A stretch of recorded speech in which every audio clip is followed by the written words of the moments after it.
Hello, everyone. Welcome to Unscripted. We are hanging out. We have not done a few Unscripteds, and we're going to look at kind of, what we want to do with these, but we're just, when we feel drawn, we're just doing them. We do it when we feel drawn. We do it when it feels good. Hi, Roseanne. Hey, Roseanne. How are you? Good to see you out here.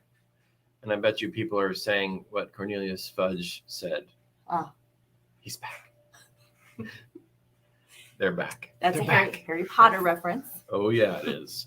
Oh, yeah. Love me some Harry Potter. Yeah. So I did some channeling last night. Yeah. As you know. Did you? Yeah. You did? And it felt so good. That is so nice. Yeah. Yeah, I think I heard a little bit, and it sounded good, and when I hugged you afterwards, you felt really good, really clear, really in your body. Yeah. Hi, Marianne. Marianne Hudspeth. I thought about you this morning. We went and saw Matrix last night, and I thought it was hilarious when you said robots are assholes. I still got to make that t-shirt. Anyway, Matrix was really good. Matrix was really good. Highly recommend. Oh, yeah.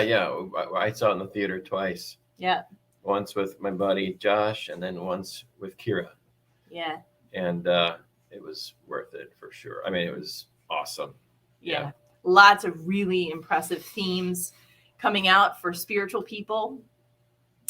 Good introductions to spiritual ideas in movie form. The timing of it was very timely also. Yeah. With a lot of the themes that have been emerging in our culture lately. Yeah. Masculine, feminine, isolation, the medication culture, all that kind of stuff. So it was very, very interesting. Go to it with an open mind. Don't think you're going to see a Matrix movie. Go to it with the mind of, if I stay open to this, I'm really going to get clear. They are going to see a Matrix movie.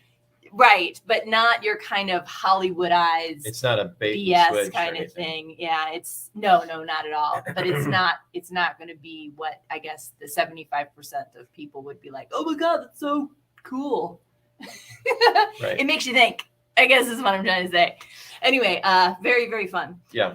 And you do need to see all three of the trilogy before you see the new movie that's in the theater. Otherwise, it won't make sense. Right. Yeah, probably good to get a refresher. Oh, also, you can see all three movies of the original Matrix trilogy on Hulu right now. So if you have a Hulu subscription, enjoy them. Enjoy all three of them.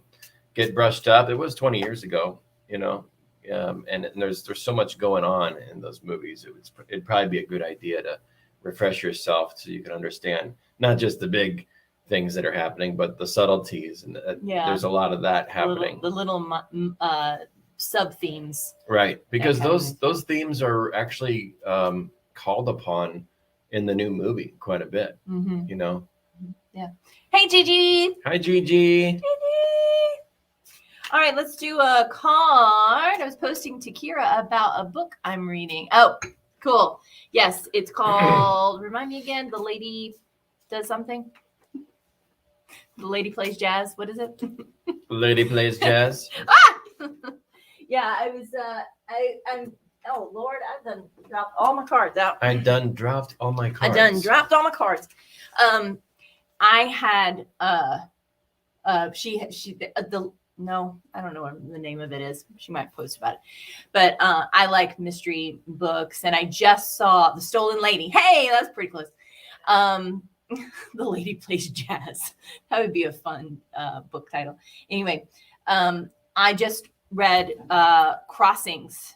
That one is excellent, Gigi. You would like it, and it's World War II. It's a little bit of a mystery, and it's very spiritual in a way. It's got a little bit of a spiritual twist to it, so you might be interested in that. All right, let's do that. I am probably going to read The Stolen Lady because I love World War II stuff. I actually took a picture. I was in the Barnes and Noble, and it had the signs of the different book themes or genres, and it had all the three that I love. It said spirituality, true crime, and World War II. I was like, oh my God, that's me. Who clicks the camera like this anymore? Boop. All right, Yeah, I'm back. I'm back. Sorry. I can come back. Going on and on. All right. Pull a con and con. Pull a con, any con. Make peace your goal. Well, that's a good one. This is straight out of course, but it is a instant happiness salad card. Inner peace and its close relations, happiness, freedom, love, serenity, fulfillment, etc., are what every person ultimately desires. These are the goals behind the goals that people are seeking. There is a simple way for you to bring these into your life. Make inner peace your primary goal. Now, does this mean you have to go around being peaceful and serene all over the place? No. It doesn't mean you can't have any other goals. No. Just don't become attached to them. Realize that your happiness and well-being do not depend on them. It just means that in any situation, your goal is peace. Whenever there is a choice, and there's always a choice, choose peace. Choose peace. Right out of Course in Miracles. Yes. I love this. And I think it's fairly self-explanatory, but just to reiterate, if peace is your goal and your intention in any situation, then it really helps to bring all of the faculties of your mind and subconscious mind into helping to accomplish that goal, and it kind of reduces the likelihood that the egos are going to go into behavior. And that's what we want, Right. That's what we want. Right. Why make anything else an obstacle, So I really, really love that. I think it's a wonderful reminder. I like that. Yep. Make peace your goal. So if the only thing if your entire purpose and intention is peace, the more you feel peace, the more you'll receive peace. Marianne says, give peace a chance. You need to clone him. Me? Him? This one? Yes, I know. Anyone could read these cards, honestly, but thank you. If that's a compliment to me, then thank you. I've had lots of my lady friends ask me to clone him. All righty then. Yes, make peace your goal. Him. Yes, him. On the road, gonna have to catch the replay. That's all right, Patricia. Thanks for joining us, honey. So yes, make peace your goal. And then that reminds me of You Are My Goal, My Father, Only You, which is something that Marianne Williamson said. You are my goal, my Father, only you. And my Father is peace. You are my goal, my Father, only you. So peace, you are my only goal. I like that. I like You'd that be one. my son. Oh. Thank you, my son. Thank you, my son. Yeah, probably so.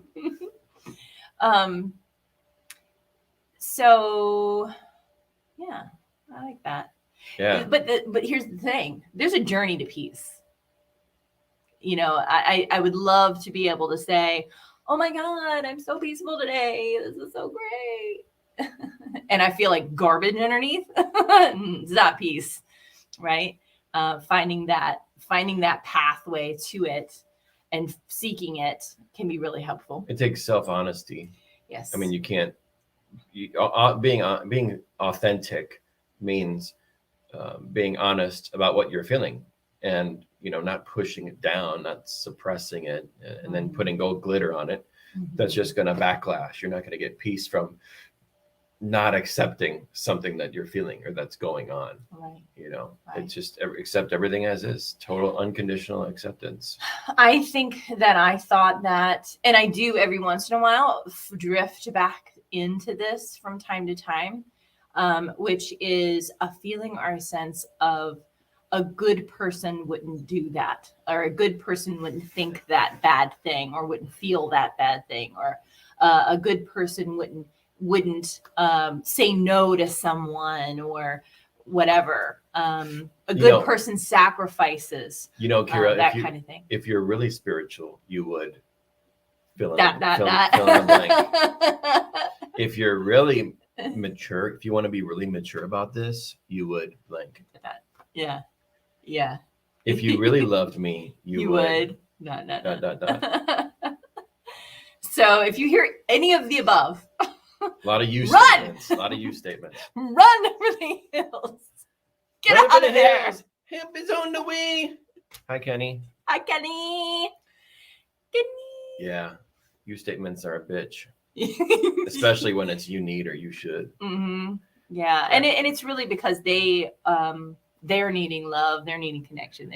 They're projecting on you is what they're doing. They're projecting. They're feeling empty, and they're projecting them outward, projecting their emptiness outward by trying to get you to change something, to control you so that they can feel safer, better, whatever. Right. But it's the result of the ego being in behavior. That's why it's you need, you should.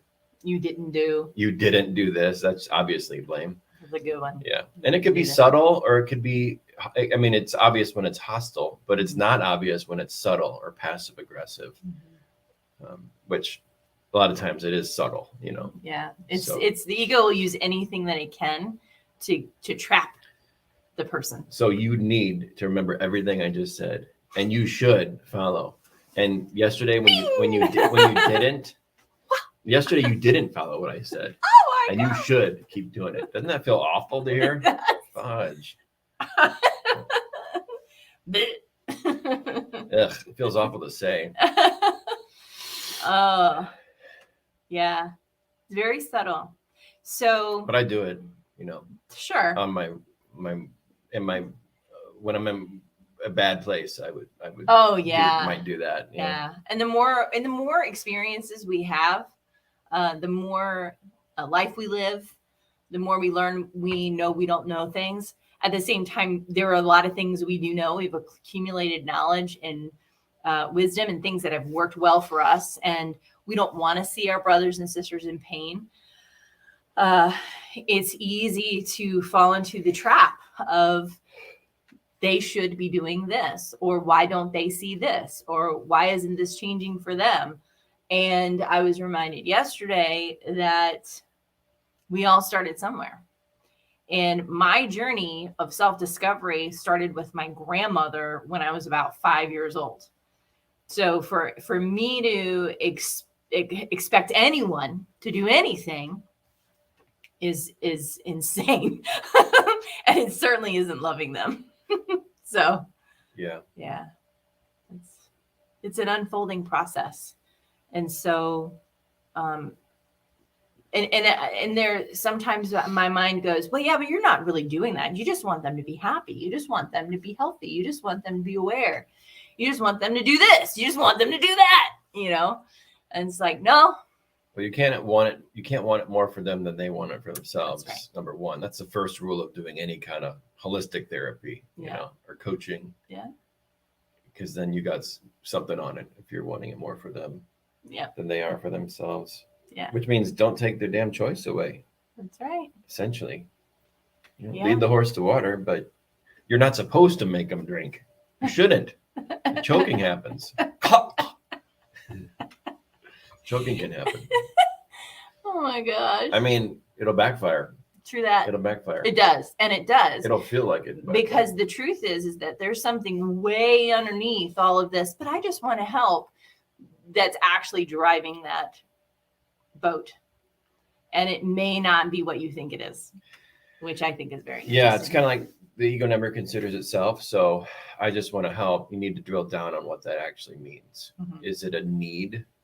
Do you need to help? If you need, if it's a need, then you're an ego. Mm-hmm. Because you don't need anything. You don't need to do anything. Yeah. Spiritually speaking. But just remember not to be vigilant about allowing people to have their choices. Yeah. That's it. That's it. Really simple. It can change the way we show up in any situation. Mm-hmm. You know, it's not, we're not perfect. Mm-mm. You know, God knows that I have been an extremely controlling person in my life. Me too. You know, a good person, helpful person, all these, you know, positive things also, but in my worst days, controlling and needing to be right and things like that. And so a lot of my work has been about pulling off of having judgment, having opinion.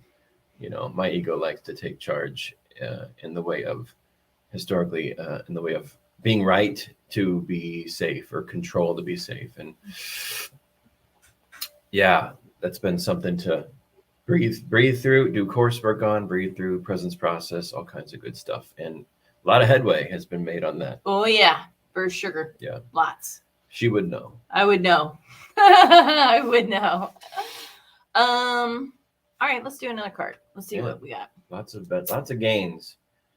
And really, another note on that, on giving people their choice back, is when you take responsibility for your own projections, and you know, if you have control issues, if you have to be in control all the time, or if you have to be right, or you know, those are attacking behaviors. And really, when you stop projecting those things, you stop since everything is a reflection of your own self. What you're doing is you're stopping it doing it to yourself. So that gives you personal freedom. That gives you personal freedom when you do that.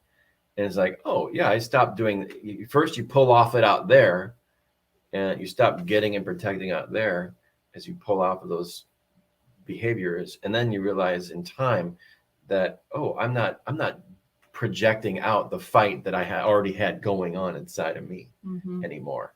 You know, and there's lots of layers to the onion. Of course, it doesn't happen overnight, but it takes years. It takes a lifetime to just unravel it. But once you get to the point to where you are not fighting yourself, oh, that feels like peace. That feels like peace.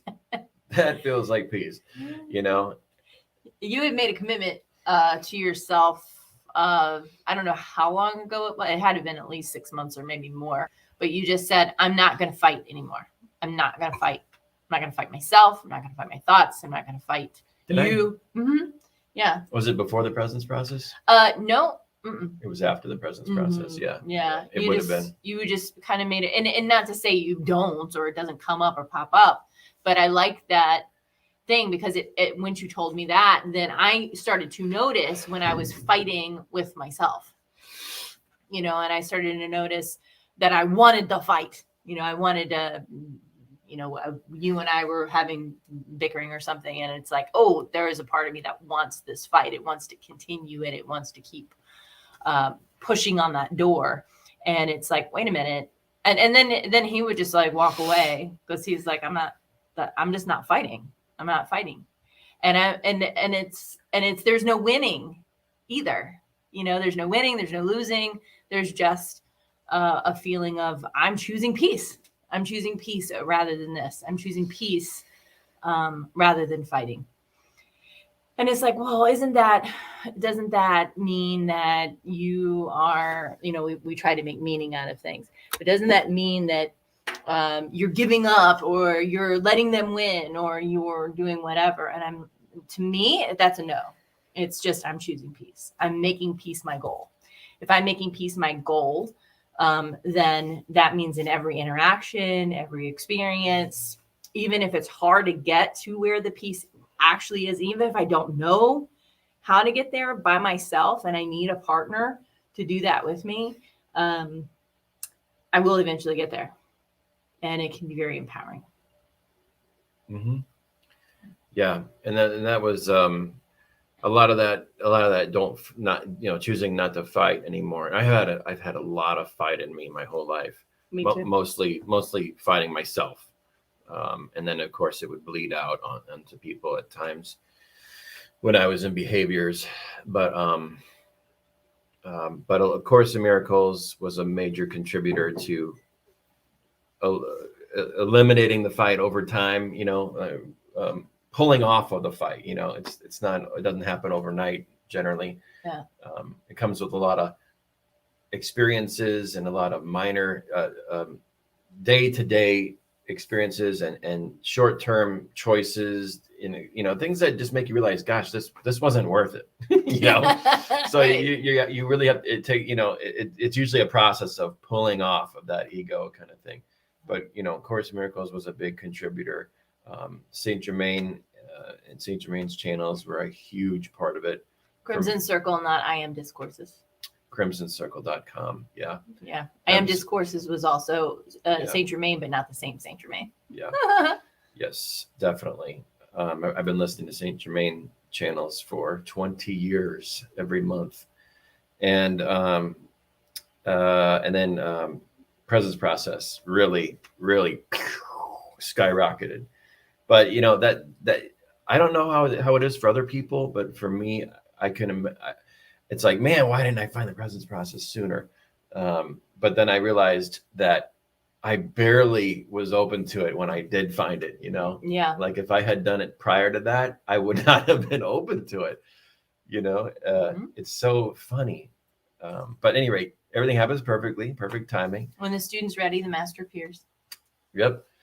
So and then doing that really helps smooth out some rough edges. So I'm extremely grateful for allowing these tools into my life at the exact right time, so that I can reduce and eliminate the fight with myself and foster that peace coming in more and more often. Yeah, it's good. All right. Kenny, this is for you.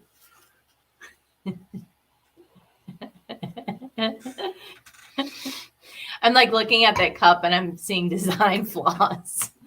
My brain, well, not really design flaws. It's about how the Voltron's, the green lion, how his teeth would not close all the way if they were to close. Oh, I had that thought too when I was younger. Did you? Absolutely. Like their mouth wouldn't close all the way. Right, because they have different shapes. That's part of their design.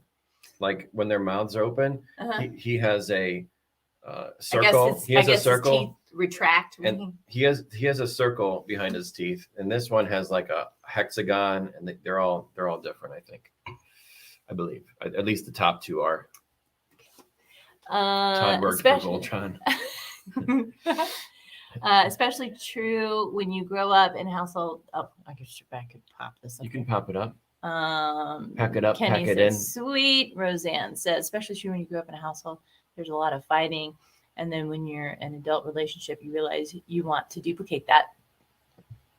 Yeah, that you want to duplicate that. I think that's an important distinction, because that was kind of true for me too. I like, how do I get my way? Well, how did mom get her way? Absolutely, and that you will not be. Dad get his way. You won't be. It's impossible to do it differently, actually, because you're imprinted, you're conditioned, you're modeled. You will love equals home. You will find love as an adult the way it was modeled to you as a child, and that includes. It's mirror neurons. Yeah. It's I'll leave it that simple, but yeah. And so if there's been no self-work done, then the adult relationship, particularly when we're young adults, will be like a carbon copy of the same root conditions. Maybe not the same exact situations, but the same root conditions that were also the common theme when we were kids. Now you might say, well, my dad was an alcoholic, but my husband isn't. But that doesn't mean that there aren't other themes that are still synonymous that are keeping that going. But if you drill down on yourself, you'll find that it's all the same stuff. It can be very subtle. Sure. Yeah, very subtle. Yeah. But there's also a weird thing that happens too when we heal many aspects of our childhood, then our partners sometimes either leave completely. They leave the relationship, and you leave the relationship or whatever. Or your partner changes because that lesson is no longer needed. So they're not needing to mirror that for you anymore. And so they start to shift. And once they start to shift, then you shift more. And it can be a very gentle process, or it can be very abrupt. It's like, you know, I am not having this in my life anymore. You either get with the program or you get out, you know, and it could be very like boom in your face type of thing.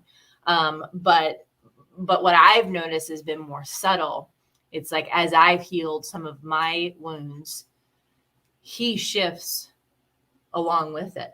Yep, absolutely. That's true. And the other way has been true too. I think, right? Absolutely, that's true. Yeah. I call them nifty shifties. So, absolutely, that's true. Yeah, you're talking about that with Sensate and things like that yesterday. But it's like, you're oh man, they're nifty shifties. Nifty shifties. Yeah, if you shift something in yourself, then, and if you're with a partner, then you'll find that you won't be playing out those same scenarios with your partner. And that could just be from a behavioral standpoint, but also it's from like a root standpoint. And if you're intuitive, I mean, you know, your partner may also pick up on certain things. And it's kind of like, another way of saying it is like, if you have something that you need to unravel, it doesn't feel good. You don't know how to unravel it. It feels like a wound. Maybe it feels like something kind of whatever, you know, but you will find a way to play that out, to begin unraveling it. And you will, and if it's something that needs time to unravel, or it needs, let's say, if it's going to take a while, you might find that a way to unravel that with a relationship, or with a significant other, or with the job, you know, or maybe with a family member or something like that. For the deeper things, you know, and you'll manifest people who have, like we already said, similar things going on or similar circumstances. I find it's many times it's been like similar attachment styles from when we were kids, similar attachment styles, similar Myers-Briggs types. That's the kind of stuff I historically have thought about all the time. Like that is the kind of thing that I, not anymore so much, but for like the last several years, that has been like, what are the driving forces behind behavior and personality development, and why people make the decisions that they make. I mean, that has been my jam, my primary interest. I mean, he'll ask you, like, why would they do that? Why did they do it that way? Absolutely. How come? Where did they think that was a good idea? Yeah. You know, not in a judgment way, but more of in a wanting to understand the mind. Just really wanting to understand. So, how many times have you seen me on the whiteboard doing Myers-Briggs stuff, trying to figure stuff out? There's stuff on there right now.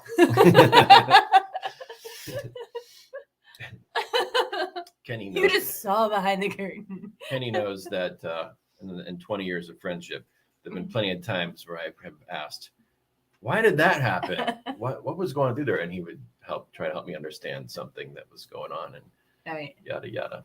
Because there's always that interest in the mind and the psychology, and wanting to understand myself, wanting to understand other people. And I think as an INFJ, that was partly part of my purpose, if you want to call it that, or journey, because I wanted to help people and I wanted to help myself, and we have helped a lot of people actually. So yeah. And it's what is also interesting, and I think partially due to Course and Crimson Circle and definitely Presence Process, I haven't felt the need to do that stuff as much anymore. Like, I have it on the back burner, but it's not a need, and it's not an identity, and it's not an extension of a behavior in any way. It may have integrated so much where it's become a little bit more unconscious competence, where you say, oh, I see them. This is probably what they're doing. And if I need to, I'll dig deeper. But I don't have to worry. I don't have to be concerned about their decision making, because I have a pretty good idea of what their motivating factors are. Sure. Yeah. Yeah. Wanting to understand. But then also too, just that behavior part of trying to understand what's going on. Yeah. Because for me, trying to understand what was happening was a safety behavior. Oh, sure. I was like, if I know what they're doing, what they're up to, why they're doing what they're doing, then I won't get killed with sticks and rocks. Yeah. That's part of it. I can pick out the warning signs way ahead of time. The pitfall for me is I will, and this is an INFJ trait, I think, I'll notice the pattern and I'll go, and my mind will go several yards down the field, seeing where all the moves are going to happen. And then I'll go, well, I'm just not going to get off the couch then. I'm just going to watch this TV show. I'm not, I already know where this is going. I'm just not. And the thing that I miss out on in that regard is a potential adventure or something fun, right? Or whatever. Yeah. I was listening to Abraham the other day, and she said, if you just went for the outcome of things, you just got, you went it down the path, you're like, okay, well, I'll just get to the end of the thing. No one would ever go on a vacation. Nobody would ever raft on a river. They would ask the guy to go down the river and let them out 10 minutes before it was time to get out of the river. And I was like, wait a minute. Hold on. I think we've got an idea here. I'm like, that sounds amazing to me. Take me, I just want to be on the river for 10 minutes. And then let me get out of the river. How long does it take to drink a beer? Like, just like one or two. And then I'll get out of the river and go home. Sounds like a plan to me. I don't know. Yeah. So what do you like? Do you like the adventure of the journey, or do you like do you live for the outcome? Do you live for the outcome? I'm kind of for the outcome lately. Paddle on down, raft on a river. You're floating down the stream and it don't take mean much. Paddle down the stream. Don't mean a thing. And you're throwing one back. Blue home black. Okay, so now Facebook is definitely going to flag us for that, because that was so accurate to the actual song. Yeah. Watch out, everybody. We're in big trouble. I think those are the lyrics. Oh, God. Kenny says, just swallow the beer bottle, using that philosophy. I don't think did Kenny ever go on a float trip with us? I don't think so. I don't think so. I don't remember him doing that. We did go to the shut-ins though with him. Johnson shut-ins. Oh yeah, I hated that. I love you guys. But for some reason it made me feel very nervous, because the shut-ins are like water holes and they're rocks, natural rock formations. I think I hit my head at one point. It's very dangerous, actually. It's very dangerous. I don't like it. Yeah, but it all worked out. It did. It did, and now we have a great story. It all worked out, and it don't take much. Yeah, but that's also probably a primary reason why I'm just like, yeah, I can follow that one through. I think I'll just sit on the couch. I'm probably going to hit my head. She followed that one through. Yeah, that's my boo. And take me back. Johnson shut-ins.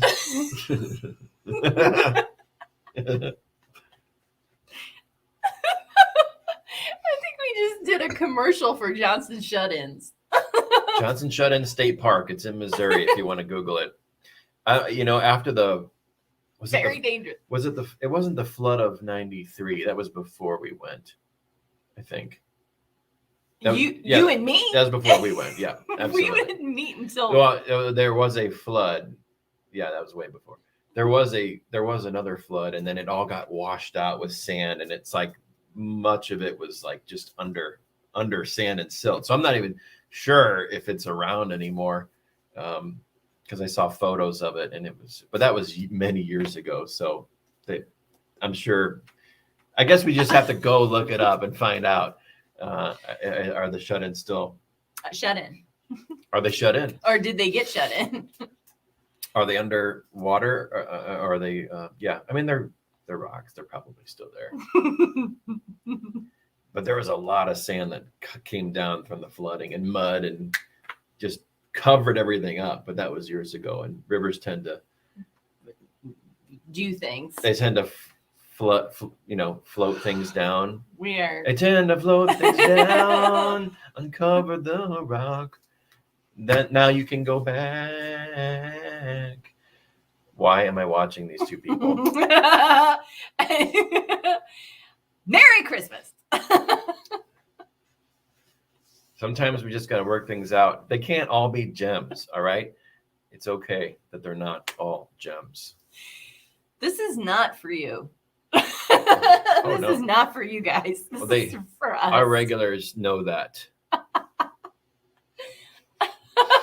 I love Marianne. Look at this wonderful comment from Marianne. What?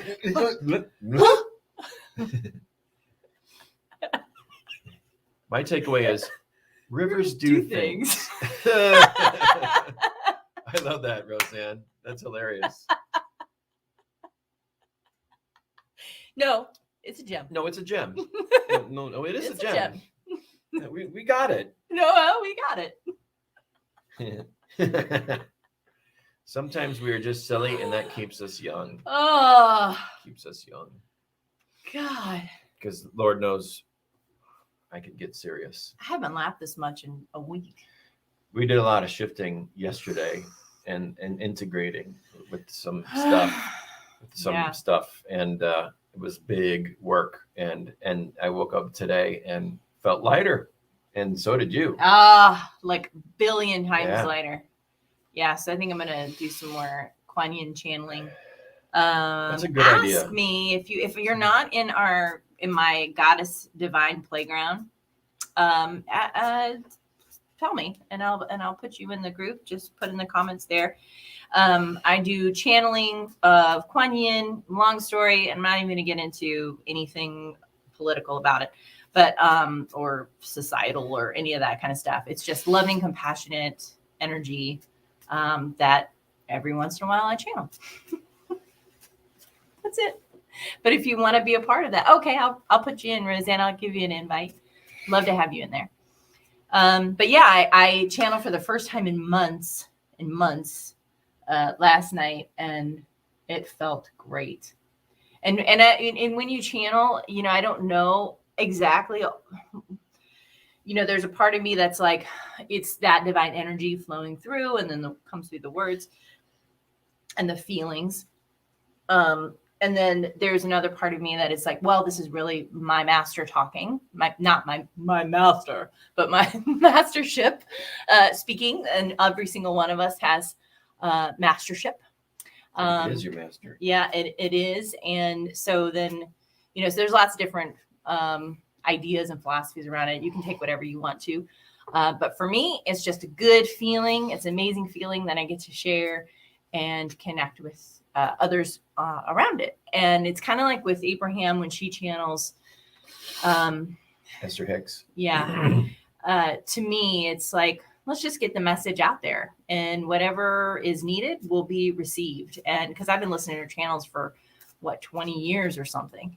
And so she says basically the same things all the time, but I need them. I need them. I need that energy transmission. And understanding something intellectually is not the last stop on the train. That's the first stop. Integrating it emotionally and deeper into your belief system and shifting you so that it becomes unconscious competence. That's the last stop. Yeah. So that it's not, if it's something you don't want, it's not something that even comes up anymore. Yeah. That's integration. So yes, listening to something repeatedly makes a massive difference. And listen to it as often as possible. I mean, it just conditions the master, it brings in the master, it conditions our ego to stay in the back seat, so to speak, you know? So I totally agree. And yes, listen to things that are positive as often as possible. Flood your mind with them. And you will be better off for it. Yeah, because my ego wants to come in and say, nobody's going to listen to this. Nobody cares about this. Nobody cares about what you're saying. Nobody. But I'm like, wait a minute. I'm not doing it for now. I'm not necessarily doing it for now. I'm doing it for me. I'm doing how good that feels. I'm doing it so I can listen to it later because it makes me feel better, you know. And it's very selfish. And also, I'm doing it for those people who are listening now, and what they need to take from it. Whatever that might be is perfect.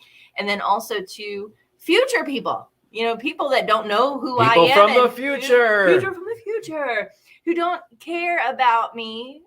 I've been listening to Alan Watts stuff, and I don't even know if he's still living or not. And I'm like, oh, this is great. But I wouldn't have been ready to hear it earlier. It's kind of interesting. Wayne Dyer said that very similar thing when it came to the Bhagavad Gita, the song of our Lord, the Krishna based philosophy. And he was like, I this is amazing, and it's been around for however many years. And he's like, wow, people really are starting to really understand this stuff, and he was like, but he just wasn't ready for it yet. It goes again to that, when the student's ready, the master appears kind of deal. Alan Watts, he's such a great guy. Just kidding. I planned that. Did you? Yeah, I did. You've been thinking about that for a while. Oh yeah, the whole time you're talking. Ghansam Patel. Hi. Hi. Welcome. Welcome. Good to see you. Gigi says that she is in the goddess group. I missed it, so I will replay. Awesome. Do it. Watts is amazing. Yeah. Amazing. Yeah. Amazing. I was walking by and she was listening to him on YouTube, and it was a little bit older content. I could tell by the way he was talking and the audio quality, but I just 20 seconds, not even 20 seconds, I was passing by like, whoa, that is some good stuff I'm hearing. And just the way, I don't know what his MBTI is. Is he still alive? I don't know. But he had, I could just hear how integrated his map was about everything. And I was like, wow, that was impressive. Yeah. Must be where I want to go, because I build these mental maps about the mind and decision making and information gathering and behaviors and spirituality and stuff like that, which is my jam. You know that. Yeah. Pretty insightful, pretty annoying. Any of my friends know that. And my wife. But I was going to say, God, what was I going to say? I made that joke and I went down that rabbit hole. Yes. The channeling is great because I don't know. I think that everything that you do, you're going to be a lot happier if you can, if it's an extension of what you enjoy, what you like to do. And I'm sure we've talked about that before, and I think a lot of holistic people are kind of geared that way, because especially feelers, because we make decisions with our feeling functions, which means we want to, we do things because we feel good about them. Yeah. That's what feelers do. So, is that's a wonderful thing in terms of expressing what you want to do and then doing it, right. So it should first and foremost be what you enjoy doing, and then sharing that with others. I mean, in a world where self-sacrifice is the norm, yeah. I will sacrifice this to get that. I'll sacrifice myself for money or historically. It's time to flip the script and turn that around, and I think now you run into the other problem of holistic interest people who have a problem turning their interests and hobbies into businesses. Okay. Right. But it can be done if you really want to do it. And I write a lot about this on the hypnotherapyschool.net blog if you want to check that out. Gosh darn it. About how to turn your holistic business, how to turn your holistic hobby or your holistic certification into a business. And you can do that with a hypnotherapy certification. Dun, dun, dun! And you don't need any prior experience. Nope. And you don't need a 4-year degree. Give us about 3 months or so, and you will be a clinical hypnotherapist. That's right. Bye, Roseanne. We appreciate you too. Yes. Yeah. Thank you for joining us. Thanks for joining us, Roseanne. Yeah, Kenny, check him out. I'd be curious as to what you think about him. I think there's a lot of YouTube videos with Alan Watts. Yes, and they are mainly audio videos, so there's not, images of him moving around. So what I tend to do is I will play him on my speaker, and then I'll watch a different YouTube video with the sound muted on my TV. This is my guilty pleasure. Hi, Stacy. Hi, Stacy. I listen to, it's Joshums. I gotta call him back. Okay. Anyway, here's my guilty pleasure. So I watch people do my ASMR type of thing where I watch them clean carpets while I listen to Alan Watts through the speaker. Yeah. I make technology work for me. Absolutely. Absolutely you do. I know. It's like a weird thing, but it's awesome. I mean, there is nothing that makes my brain just go than just watching my conscious mind, making my conscious mind focus on something else while my subconscious mind is absorbing all this really cool content. So, I mean, that's some of the stuff we teach you at hypnotherapyschool.net as far as, utilizing your capabilities of your mind. Think about this for a second. Your subconscious mind makes about 86% of your daily actions because it's unconscious competence. It's from washing the dishes to driving your car to doing all that kind of stuff. And if you have bad stuff kind of coming into your subconscious awareness at the same time, then that creates depression, anxiety, fears, phobias. It creates a lot of discomfort in the mind and being. And if we can just flip that around just a little bit, we can use that time where we're in that unconscious competence, where we're in that active subconscious mind, and utilize it for really cool, good things to help transform our lives as well as the lives of our clients. So, yeah. Kenny says, cool. I've noticed that listening to something else while trying to internalize something new is helpful. Absolutely. Yeah. And you don't even have to, I think that's what you were also saying, is you don't even have to listen actively. You can even just play it in the background and your subconscious is going to pick it up. And if you do it consistently and it has positive messages, then your emotional set point will rise. You'll integrate more stuff. You might even have insights that come up, and you didn't even really have to pay attention. And I think what makes it so great, because the subconscious mind is 95% of us are pre-programmed, that whenever we do experience a problem, which is the conscious mind reacting to the subconscious, I think, then we attack it from the problem thing, and it's usually from the ego's getting and protecting behaviors. So sometimes that makes it worse. So it's almost like, so you have more awareness of it. It brings it more into your face, and then you get to decide. But that's okay, and it's not, there's no judgment on that. But it's like, how much do we want something to be our classroom? How much do we want to react versus be proactive? And if we're proactive, exercising or putting good things in our head, then when problems happen, they might not be mountains. They might just be little hills, because we become more resourceful in a resourceful state as a result of having been proactive. If you're eating crap all the time, I don't know you, but I've eaten a lot of shit in my life, and rubbed my face in it. And then, and then you try to, and you realize you're not feeling so good after a couple days or a couple weeks of that. and then your moods aren't that good, and you're not feeling that good. You don't want to move around. You want to eat more of that crap, and it doesn't give you satiety. Mm-hmm. So it has a cumulative effect, physically, emotionally, mentally, all that stuff, Mm-hmm.